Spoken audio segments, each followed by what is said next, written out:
మా latest videos కోసం మా ఈ తెలుగు న్యూస్ ఛానల్ సబ్స్క్రైబ్ చేసి గంట సింబల్ యాక్టివేట్ చేసుకోండి. ఎవరైనా మరణించినప్పుడు ఇచ్చే జ్ఞాపకార్థం వస్తువులు లేదా ప్లేట్లు తీసుకుంటే మీకు జరిగేది ఇదే. సాధారణంగా ఎవరైనా మరణించినప్పుడు వారి కుటుంబ సభ్యులు ఏదో ఒక వస్తువును చనిపోయిన వారి జ్ఞాపకార్థంగా పంచుతూ ఉంటారు. చాలామంది స్టీల్ ప్లేట్స్ను లేదా బాక్సులు ఇస్తూ ఉంటారు. మరి ఇలా జ్ఞాపకార్థంగా ఇచ్చే వస్తువులను తీసుకోవచ్చా? తీసుకుంటే ఏమైనా అరిష్టం జరుగుతుందా? ఇలా ఇచ్చిన వస్తువులలో భోజనం చేయవచ్చా? ఈ వస్తువులను నివేదనలకు, శుభకార్యాలకు వాడుకోవచ్చా అని చాలామందికి సందేహం వస్తుంది. మరి ఈ సందేహాలన్నిటికీ సమాధానాన్ని ఈరోజు మనం ఈ వీడియోలో వివరంగా తెలుసుకుందాము. ఫ్రెండ్స్, ఫస్ట్ అయితే ఈ వీడియోకి ఒక లైక్ కొట్టి మా ఛానల్ని సబ్స్క్రైబ్ చేసుకొని మాకు సపోర్ట్ చేయండి. ఇక విషయంలోనికి వస్తే, సాధారణంగా ఎవరైనా మరణిస్తే 13 లేదా 14 రోజులకు అన్న సంతర్పణ చేస్తారు. అంటే చుట్టాలు, బంధువులు, చుట్టుప్రక్కల వారిని పిలిచి భోజనాలు పెట్టుకుంటూ ఉంటారు. వీటిని దినం భోజనాలు అని పిలుస్తూ ఉంటారు. చాలామంది ఈ దినం భోజనాలకు వెళ్ళడానికి కూడా భయపడిపోతూ ఉంటారు. చావు భోజనాలకు వెళ్తే చావును ఇంటికి తెచ్చుకున్నట్టే అని భయపడిపోతూ ఉంటారు. కానీ ఇదంతా కూడా అపోహ మాత్రమే. ఇలాంటివి అస్సలు నమ్మకండి. దినం భోజనాలకు వెళ్తే చాలా మంచిది. అసలు ఈ అన్నదానం ఎందుకు చేస్తారంటే, ఆ చనిపోయిన వ్యక్తి ఎవరికి రుణం ఉన్నాడో తెలియదు కాబట్టి అన్నదానం చేస్తే ఆ రుణం తీరిపోతుంది. దినం భోజనాలను పితృదేవతా ప్రసాదం అని, ఆ ప్రసాదాన్ని తప్పక స్వీకరించాలని శాస్త్రాలలో చెప్పారు. కనుక దినం భోజనాలకు అందరూ తప్పకుండా వెళ్ళాలి. అంతేకాదు, ఈ అన్నదానం వలన చనిపోయిన వ్యక్తి ఖాతాలో పుణ్యం పెరుగుతుంది. దాని వలన పాపం కూడా తగ్గిపోతుంది. కాబట్టి చనిపోయిన 13, 14 రోజులలో పెట్టే దినం భోజనాలకు ఎంతో ప్రాముఖ్యత ఉంది. ఎటువంటి భయం లేకుండా ఎవరైనా సరే ఈ దినం భోజనాలు చేయవచ్చు. దాని వలన ఎటువంటి కీడు జరగదు. చాలా మంచిది. ఇక ఇలా దినం భోజనాలు పెట్టిన తర్వాత చాలామంది చనిపోయిన వారి పేరు చెక్కించి జ్ఞాపకార్థంగా ఏదో ఒక వస్తువును పంచుతారు. చాలా వరకు అందరూ స్టీల్ ప్లేట్లు, బాక్సులు లేదా డబ్బాలు పంచుతారు. వాటిపై చనిపోయిన వారి పేరు మరియు చనిపోయిన తేదీ కూడా రాసి వాటిని జ్ఞాపకార్థంగా అందరూ పంచుతూ ఉంటారు. వీటిని బహుమతి అని భావించకూడదు. బహుమతిగా తెచ్చుకోవడానికి అది శుభకార్యం కాదు. కాబట్టి ఇలా పంచేవారిని దానంగా స్వీకరించాలి. అయితే చాలామందికి ఇలా జ్ఞాపకార్థంగా ఇచ్చే వస్తువులను తీసుకోవాలో తీసుకోకూడదో తెలియదు.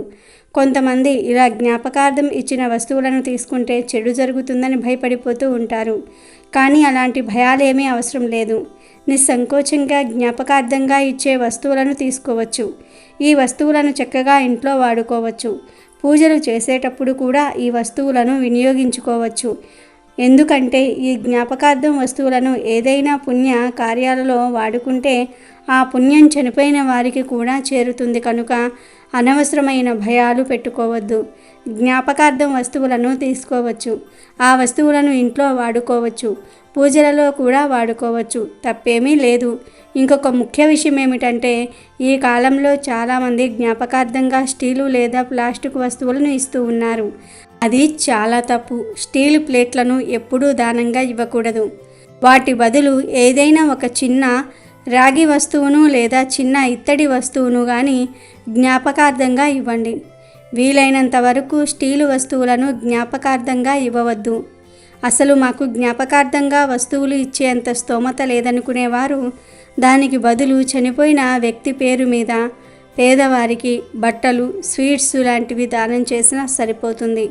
ఇలా ఏదో ఒక విధంగా చనిపోయిన వారి పేరు మీద దానం చేస్తే వారి ఆత్మ ఉన్నత లోకాలకు చేరుకుంటుంది. కనుక జ్ఞాపకార్థంగా ఇచ్చిన వస్తువుల విషయంలో ఏం భయపడవలసిన అవసరం లేదు. జ్ఞాపకార్థ వస్తువులను తీసుకోవచ్చు. ఆ వస్తువులను ఇంట్లో పూజలలో కూడా వాడుకొని సందేహాలేమీ లేకుండా సంతోషంగా జీవించండి. నిస్సంకోచంగా జ్ఞాపకార్థంగా ఇచ్చే వస్తువులను తీసుకోవచ్చు. ఈ వస్తువులను చక్కగా ఇంట్లో వాడుకోవచ్చు. పూజలు చేసేటప్పుడు కూడా ఈ వస్తువులను వినియోగించుకోవచ్చు. ఇప్పుడు చనిపోయిన వారి ఫోటోలు ఎక్కడ పెట్టుకోవాలి అనే విషయాన్ని కూడా వివరంగా తెలుసుకుందాము. చాలామంది తమ ఇళ్లల్లో చనిపోయిన పెద్దల యొక్క ఫోటోలను ఎక్కడ పెడితే అక్కడ పెట్టేస్తూ ఉంటారు. అసలు కాలం చేసిన పెద్దల ఫోటోలను ఎక్కడ పెట్టాలి అనే విషయాన్ని ఈరోజు మనం ఈ వీడియోలో తెలుసుకుందాం. చనిపోయిన వారి ఫోటోలను కొంతమంది అందరికీ కనిపించే విధంగా హాల్లో పెడుతూ ఉంటారు. మరికొంతమంది గుమ్మం దగ్గర పెడతారు.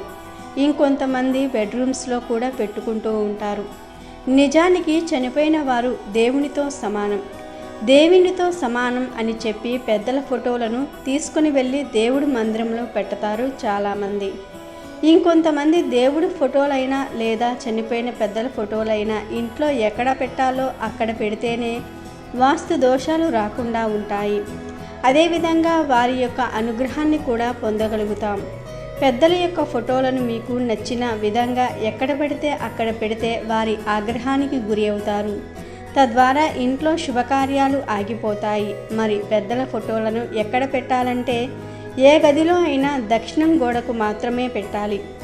అలా అని పూజ గదిలో మాత్రం పెట్టకూడదు. దక్షిణ గోడకు మాత్రమే పెట్టాలి. దక్షిణం యమస్థానం కనుక కాలం చేసిన పెద్దల యొక్క అనుగ్రహం మీకు లభిస్తుంది. దక్షిణం గోడకు మాత్రమే కాలం చేసిన పెద్దల ఫోటోలను పెట్టాలి. పెట్టి అలా వదిలివేయకూడదు.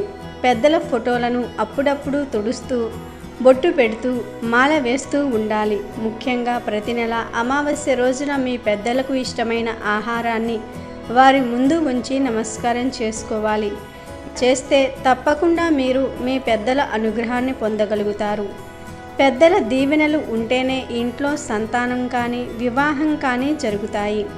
లేదంటే అన్ని ఆటంకాలే ఎదురవుతూ ఉంటాయి. కనుక పెద్దలు మన కుటుంబాన్ని ఎప్పుడూ దీవిస్తూ ఉండాలంటే వారి ఫోటోలను దక్షిణం గోడకు పెట్టి ఈ విధంగా చేసుకోవాలి.